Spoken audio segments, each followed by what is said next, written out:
Assalamualaikum warahmatullahi wabarakatuh. Nama saya Yandi. Di video kali ini saya akan sedikit memaparkan tentang spektrofotometer UV phase atau UV visible yang merupakan tugas dari mata kuliah penentuan struktur molekul secara fisika-kimia. Spektrofotometer UV phase atau spektrofotometer UV visible. Spektrofotometer UV phase merupakan salah satu metode instrumen yang paling sering diterapkan dalam analisis kimia untuk mendeteksi senyawa, baik itu berupa padatan maupun cairan, yang berdasarkan absorbansi fotonnya. Agar sampel dapat menyerap foton pada daerah UV phase yaitu pada panjang gelombang foton 200 nanometer sampai 700 nanometer, biasanya sampel harus diperlakukan secara khusus, misalnya penambahan reagen dalam bentuk garam kompleksnya dan sebagainya. Kemudian untuk prinsip spektrofotometer UV phase-nya sendiri, yaitu apabila cahaya monokromatik melalui suatu media atau larutan, maka sebagian cahaya akan diserap, sebagian akan dipantulkan, dan sebagian lagi akan dipancarkan.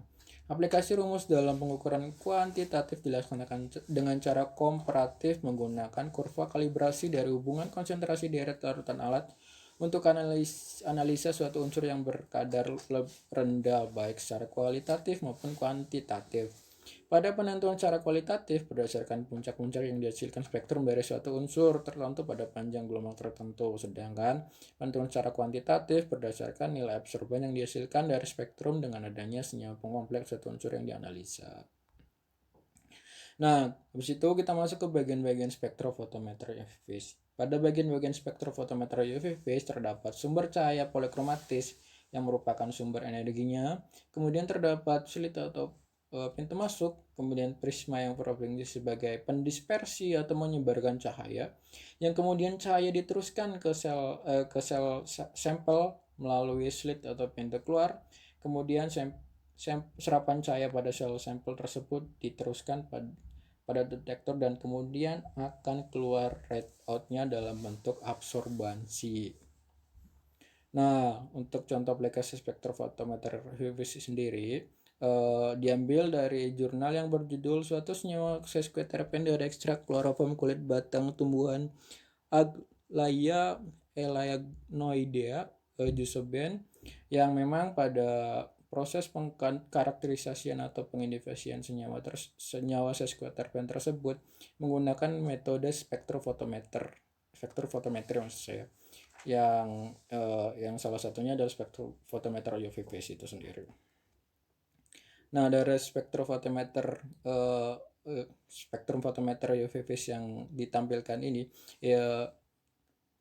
menghasilkan pengukuran spektrum UV phase dari isolat menunjukkan adanya serapan pada daerah 204 nanometer. Nah, pada daerah sini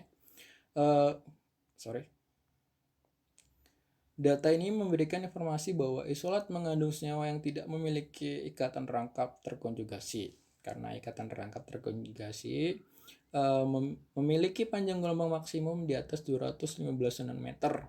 Adanya serapan pada panjang gelombang maksimum sedikit di atas 200 nanometer ini disebabkan karena serapan elektron pada senyawa siklik yang menunjukkan karakteristik ikatan sigma akibat terjadinya transisi elektronik sigma menjadi sigma radikal. Nah, ini adalah yang tadi kelewatan. Daftar pusaka dari video pembelajaran kali ini, penopang video pembelajaran kali ini. Dan mungkin itu saja yang bisa saya sampaikan. Kurang lebihnya saya mohon maaf. Apabila ada kekurangan atau kritik, saran ataupun sekedar ingin mengomentari, silakan bisa rekan-rekan dan teman-teman sekalian bisa mengisi di kolom komentar yang sudah tersedia. Terima kasih. Assalamualaikum warahmatullahi wabarakatuh. Nama saya Yandi. Di video kali ini saya akan sedikit memaparkan tentang spektrofotometer UV phase atau UV visible yang merupakan tugas dari mata kuliah penentuan struktur molekul secara fisika-kimia.